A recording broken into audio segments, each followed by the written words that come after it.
A union that looks at the big picture of the world, that fights for justice for everyone. A union that will help me provide for my family in the future. A union that takes politics seriously. A union that gives me skills so I can help my coworkers. A union that knows no boundaries and inspires everybody for a better future. The union that makes sure our rights are not violated. The union that fights for all drivers to have equal pay and equal benefits. A union that hears you when you call and moves heaven and earth to help you.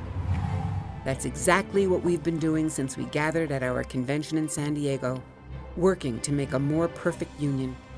ATU has been out on the front lines of the struggle for better working conditions for our members, all workers, and the fight for justice in every corner of the United States and Canada. The union has grown by almost 3,000 members in the last 3 years. From Richmond, Virginia, to Aspen, Colorado, to Toronto, Ontario, to Fresno, California, and many other communities, we have organized workers. We've taken on campaigns to protect pensions in California and Michigan. We've led the fight against privatization of transit and to preserve and increase funding for transit systems in cities across our nations. We've stood side by side with political allies to build a progressive agenda. And sometimes we go to Washington to join with allies to push for transit funding. All across the United States, our locals are working to get our passengers to call district offices of members of Congress and the Senate and to deliver the same message that we will as we walk through these halls. There are millions of Americans who rely on what you do every day. Sometimes it means engaging the public in one-on-one organizing. So what we're asking the riding public is to contact their legislator to tell them, okay, costs seem to be going up, and fares too. Our political mobilization played a key role in passing a federal bill hiking bus funding by 90% and adding $2 billion to a paratransit system. Our Canadian members now have a stronger national voice in Canada with the creation of ATU Canada. We've also built our internal capacity with our joint industry and service councils and the state-of-the-art Tommy Douglas Conference Center. We're taking on private multinational transit companies like First Transit and MV, but also forging new campaigns to organize new employers like Uber and Lyft. We've just announced that 15,000 Uber drivers in New York City have expressed their desire to join our union. While we are organizing new members, we have our eye firmly on the rights of our current members. We remember Jake Schwab, who is a tragic symbol of our determination to have public workers covered by a state safety law in Pennsylvania.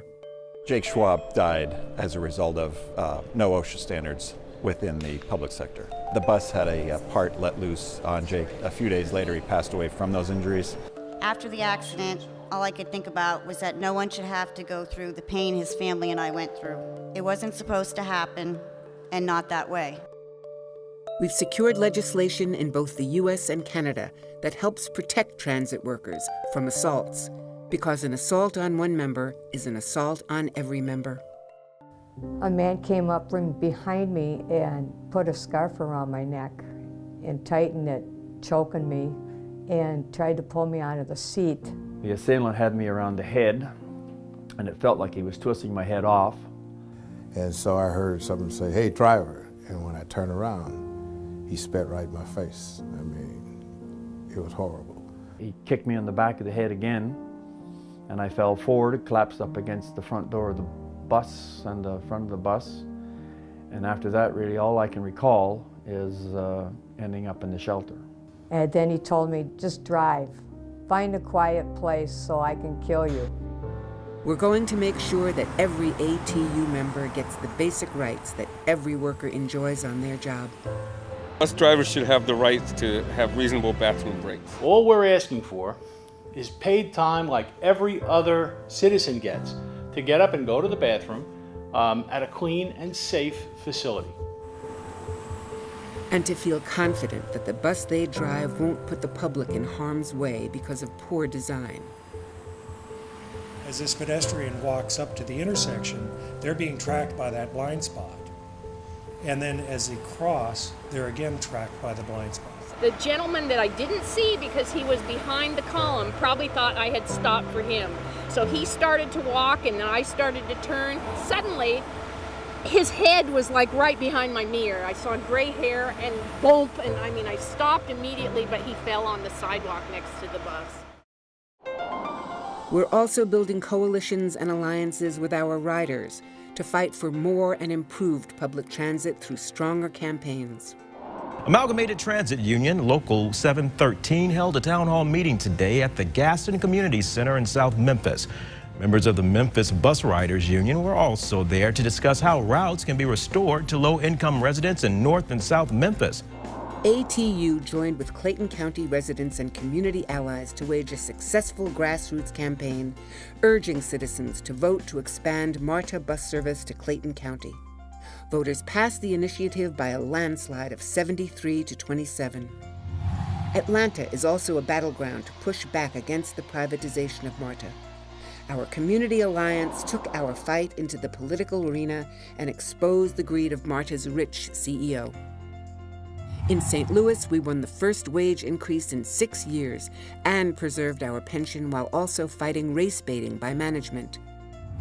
In Buffalo, we've teamed up with community allies in a coordinated campaign for improved service and better wages for our members. Saskatoon members, backed by a big community alliance, are fighting for a fair contract with a secure pension after working without a contract for more than 4 years.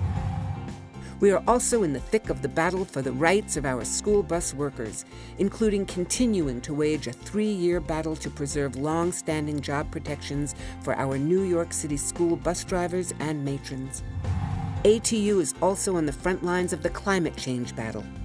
We are better prepared to fight for stronger contracts and stop the outsourcing of our members' jobs through our coordinated community campaigns.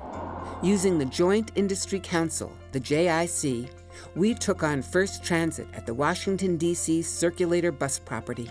These large multinational companies, they have a 20-year plan, 10-year plan, 15-year plan, 5-year plan, and we have, generally speaking, a 3-year plan to get a contract for 3 years, and no idea what we're going to do after the 3 years. And to think like they think, we have to know what they're doing, and that was one of the goals of the JIC.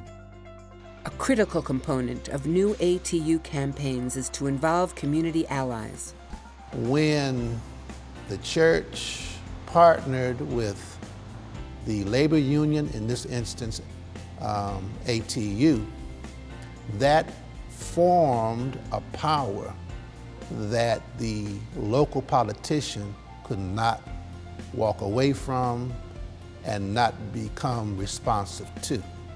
We were going to seek to have this multinational lose the contract if they weren't going to pay the drivers a comparable wage.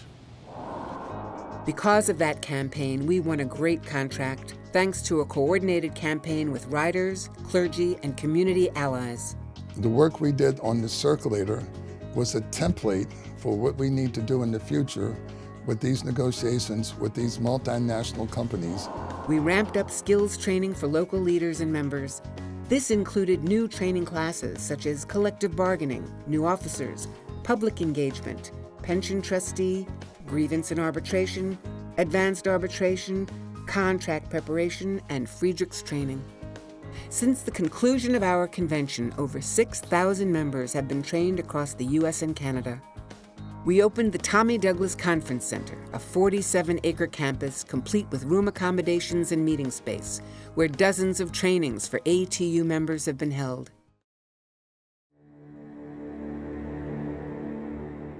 We're also very aware that great threats confront us at work, because our members are the targets of right-wing politicians and global corporations. It's the official policy of the Republican Party to defund transit in the U.S., and it's the official policy of Canada's Conservative Party to make it harder to join unions.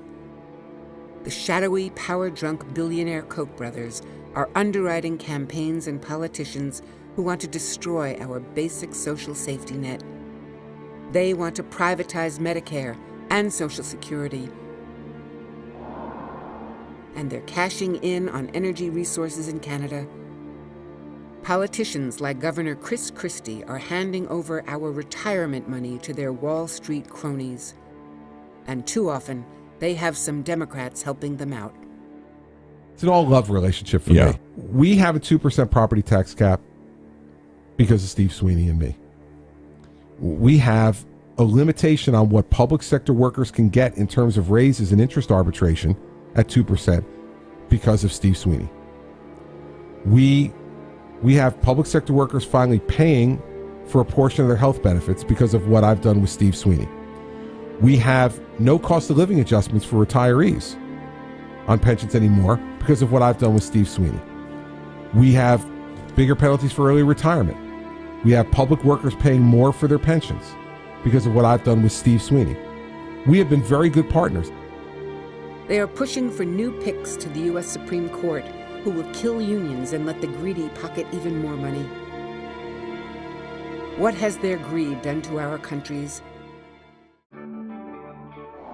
Today, the typical male worker made $783 less last year than he did 42 years ago, after adjusting for inflation. The typical female worker is making $1,337 less than she did in 2007. Over the last 2 years, the wealthiest 15 people in the United States alone, 15 people, have seen their wealth go up $170 billion. That's billion with a B, and that's over what they already owned. That's more wealth than is owned by the bottom 40% of U.S. residents. This has been Robin Hood in reverse. We've been the victims of a 40-year crime wave. It's wrong, it's unacceptable, and it's not what the economy should be about. To bring economic fairness back into the economy, the ATU has mobilized our members and engaged our riders. Across the country, we are mobilizing politically to support ballot initiatives which increase funding for current transit systems and raise more money for new transit projects. We take on important national issues that affect society, including our strong opposition to the Trans-Pacific Partnership, which threatens everyone's standard of living.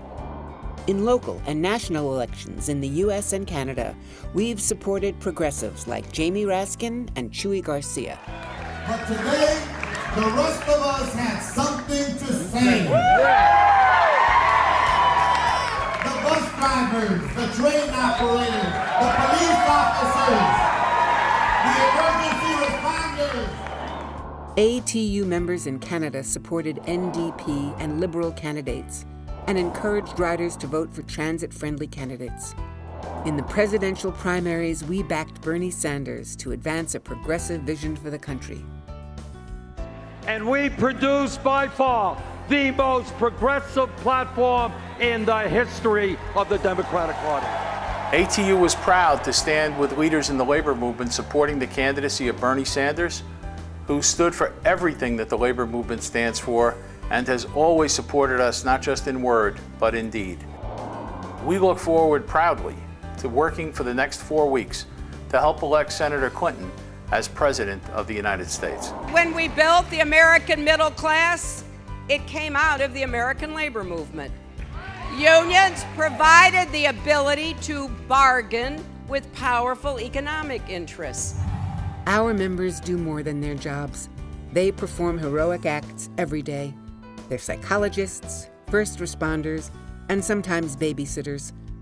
Just recently, they protected a 15-year-old girl who a man was attempting to abduct. They came to the rescue of a woman who had been assaulted.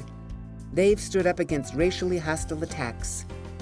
They've returned passengers' lost personal property and helped a passenger whose wheelchair was stuck on a curb. We salute them all. We gather in Toronto to make decisions about the next 3 years and beyond. Our members and their families and the people in our communities look to the ATU for leadership as we continue our drive for justice.